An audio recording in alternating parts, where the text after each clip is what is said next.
imaginez-vous quelques instants, 3 personnes autour d'une table. C'est une image que je vous donne. 2 personnes ont les meilleurs mets, les meilleurs plats devant eux, ou alors juste simplement limite-toi à dire un bon kebab. Quant à la 3e personne, il a simplement une date. Les 2 personnes se plaignent parce qu'ils savent qu'ils n'auront pas leur petit dessert après leur repas. Quant à la 3e personne sur la même table, eh bien remercie Allah subhanahu wa ta'ala, est satisfait de cette date et reconnaissant vis-à-vis de son Seigneur tabaraka wa ta'ala et joyeux, alhamdulillah. Est-ce que cela est plausible? Est-ce que cela rentre dans nos têtes de pouvoir manger dans la même table, autour de la même table, avec une personne qui n'a rien à manger et qui ne se plaint pas, alors que nous avons les meilleurs des mets, les meilleurs des nourritures, et on se plaint parce qu'on n'a pas un dessert? Eh bien, c'est une image, hein, c'est ce qui se passe concrètement à l'échelle internationale, mondiale, dans le monde. On est tous autour de la même table, on est tous sur la même terre. Et avec cela, il y a des gens qui ont tout ce qu'il faut pour pouvoir vivre convenablement, confortablement. Ils ne cessent de se plaindre et sûrement on en fait partie. Illa man rahim Allah, sauf celui à qui Allah a fait miséricorde. Alors que d'autres personnes ont beaucoup moins que nous. Et wallah wa rabbil Kaaba, maintenant ils sont joyeux, reconnaissants. Ils remercient Allah subhanahu wa ta'ala alors qu'ils n'ont pas 1% des bienfaits que nous avons. 1% du confort que nous avons.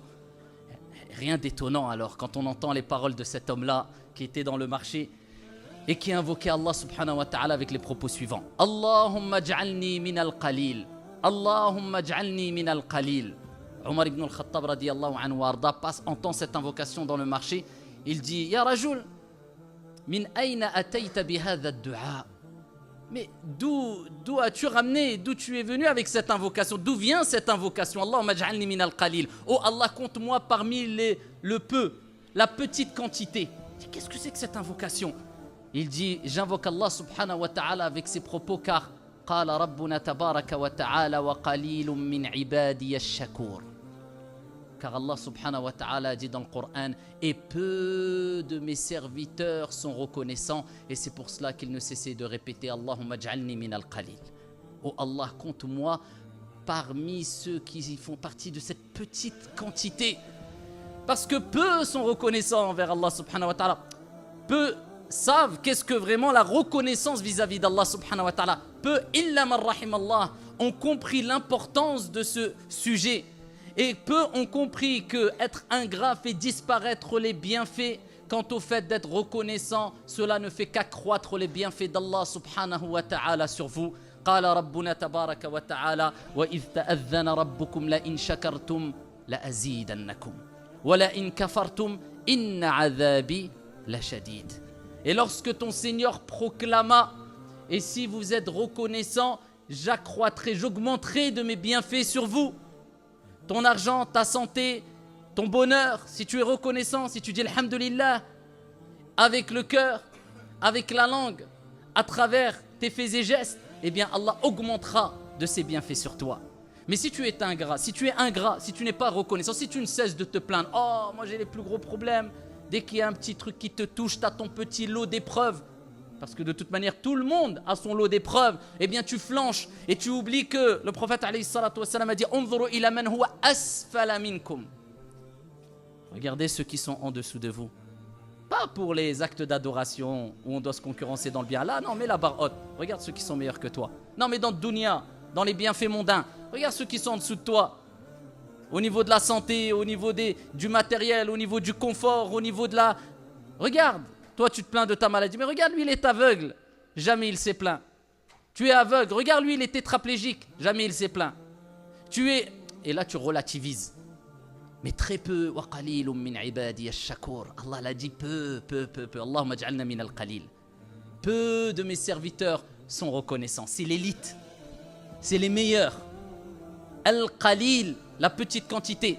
Allah dit, si vous êtes reconnaissant, j'augmenterai mes bienfaits. Et si vous êtes ingrat, vous ne me remerciez pas comme il se doit. Inna adhabi la shadid. Mon châtiment est douloureux. Eh bien, Allah fait disparaître ses bienfaits sur les gens qui ne sont pas reconnaissants, qui ne savent pas remercier Allah subhanahu wa ta'ala comme il se doit. Arrêtons de se plaindre. Wallahi, normalement, on n'a pas le droit de se plaindre. Normalement. si on se compare au reste du monde. Si on se compare au reste du monde, on n'a pas le droit de se plaindre. Bien sûr, c'est un idéal que je suis en train d'exposer. C'est naturel de se plaindre un peu, mais les plaintes exagérées jusqu'à ce que les gens ne se plaignent pas auprès d'Allah, mais se plaignent d'Allah. Pourquoi il m'est arrivé ça? Pourquoi il y a eu un décès dans ma famille? Pourquoi il y a... Allah Azza wa Jal demande des comptes et il ne rend pas des comptes. Allah subhanahu wa ta'ala, c'est lui qui va te juger. C'est pas toi qui vas juger Allah subhanahu wa ta'ala. Allah Azza wa Jal, c'est Al-Hakim, le sage. Et Al-Hakim, le juste par excellence. Sa justice n'est que sagesse. Que tu le comprennes ou pas. Derrière chaque décision divine, il y a une sagesse. Que tu la comprennes ou pas. C'est l'istislam. Je me soumets complètement au décret divin. Tel doit être le croyant. Et quand il lui arrive une musiba, il s'en remet à Allah parce qu'il sait que l'épreuve vient d'Allah Azza wa Jal et qu'Allah subhanahu wa ta'ala nous a dit La yukallifullahu nafsan illa wus'aha. Allah ne donne pas une âme une charge au-dessus de sa capacité. Et il sait que Allah a dit Wasbir wa ma sabruka illa billah. Et patiente. Et Allah rappelle que tu ne pourras patienter qu'avec l'aide d'Allah. Donc au moment de l'épreuve, il dit Inna lillahi wa inna ilayhi raji'un. Nous appartenons à Allah et nous retournerons tous auprès d'Allah subhanahu wa ta'ala. Il s'en remet complètement à Allah au moment de l'épreuve. Et voilà qu'Allah le raffermit. Et voilà qu'Allah Azza wa Jalla le récompense. Et voilà qu'Allah subhanahu wa ta'ala, quand il n'en peut plus, eh bien, lui accorde une délivrance. Inna nasra ma'a sabr wa inna ma'al usri yusra. Le secours vient avec quoi? La patience. Et avec la difficulté, fa inna ma'al usri yusra, inna ma'al usri yusra. Allah n'a pas dit après. Non, avec la difficulté, il y a une facilité. Et il répète, avec la difficulté, il y a une facilité. Il n'y a aucune difficulté qui n'est pas accompagnée d'une facilité. Mais cette facilité sera présentée à toi, te sera présentée au moment adéquat, au bon moment. Parce qu'Allah veut que tu endures, veut que tu patientes, veut que tu pleures, veut que tu arrives au moment où tu invoques Allah Azza wa Jal avec un cœur présent, avec concentration. Mais quand tout va bien, comment tu l'invoques? Peut-être tu l'invoques en levant les mains et en regardant ta montre. Parce que tu n'es pas vraiment dedans. Mais quand tu as une grosse épreuve, tu invoques Allah Azza wa Jal comme celui qui est au milieu d'une tempête en pleine mer. Et là, quand il lève les mains, je peux vous dire que ça tremble dans son cœur. Eh bien, c'est ça qu'Allah subhanahu wa ta'ala veut de toi. Allah Azza wa Jal, comme le prophète alayhi salatu wassalam nous a dit, il veut voir son serviteur l'invoquer en pleurant, en s'en remettant complètement à lui, et à ce moment-là, la délivrance arrive. Allah aime voir son serviteur dire Ya Rab, Ya Rab, Ya Rab, j'en peux plus, Ya Allah, je compte sur toi, je sais que la délivrance est proche. Et il pleure pour Allah subhanahu wa ta'ala. Jamais un œil qui a versé une larme par crainte d'Allah subhanahu wa ta'ala verra le feu de l'enfer, kama qala alayhi salatu wassalam. Et comme avait l'habitude de le rappeler les pieux prédécesseurs, il pleurait pour Allah subhanahu wa ta'ala. Il pleurait parce qu'il savait que Allah aime les voir dans cette situation de soumission. Mais nous, malheureusement, illa man rahim Allah, sauf celui à qui Allah fait miséricorde. Quand on est plein d'épreuves, eh bien, au lieu de courir vers Allah Azza wa Jal, comme le prophète faisait quand il avait plein d'épreuves, il disait Ya Bilal, arihna biha. Apaise-nous avec elle, c'est-à-dire l'appel à la prière, afin qu'il prie. Il trouvait le refuge dans la prière, l'apaisement dans la prière. Ils invoquaient Allah, parce que le prophète alayhi salatu wassalam a dit le moment où vous êtes le plus proche d'Allah Azza wa Jal, c'est quand vous êtes prosterné, akfiru du'a. Augmentez les invocations quand vous êtes en prosternation. Eh bien, il se prosternait et il demandait à Allah.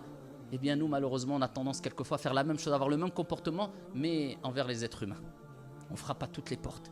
J'ai un problème, j'ai ceci, j'ai cela, aide-moi, je suis prêt à donner de l'argent, je suis prêt à donner tout, je suis prêt. Et ensuite, bon, c'est vrai, il faut que je prie, je demande à Allah. Mais Allah n'a pas besoin de toi. C'est toi qui as besoin d'Allah. Tu n'as pas su frapper à la bonne porte et au bon moment. Tu as donné priorité à qui? À quoi? Vous vous souvenez peut-être, et vous connaissez le hadith de cette femme-là qui était au pied d'une tombe et qui se lamentait. Et le prophète alayhi salatu wassalam est passé près de cette femme-là et de cette tombe. Et il lui a dit patiente. Elle n'a pas reconnu le prophète alayhi salatu wassalam. Et traduction du sens, elle lui a dit mais tu ne sais pas ce que j'endure. Elle n'a pas accepté le conseil du prophète alayhi salatu wassalam.